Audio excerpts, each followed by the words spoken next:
Assalamualaikum warahmatullahi wabarakatuh. Hari ini tanggal 13 bulan 12 tahun 2025. Keadaan saat ini di Jalan Perintis Kemerdekaan sekitaran Unhas itu tergenang air di jalan. Dan seperti inilah kondisi saat ini. Waktu tadi ini hujan deras sekali dan tidak sampai 1 jam air sudah tergenang di jalan.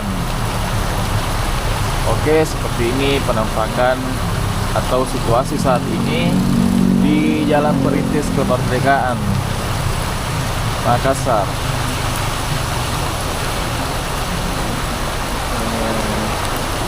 Kondisi kendaraan saat ini tuh cukup ramai dan semakin ramai karena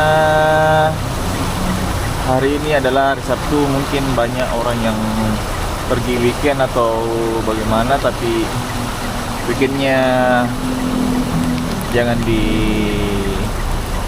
tempat yang terlalu ekstrim.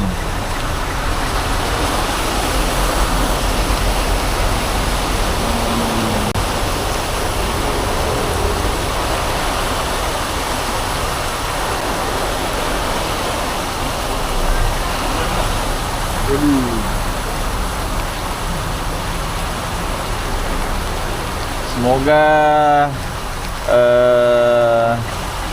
banjir ini tidak terlalu parah ya, karena hujan belum reda-reda dan tadi itu hujan deras disertai dengan angin kencang juga. Nah, semoga hujan ini tidak awet-awet saja.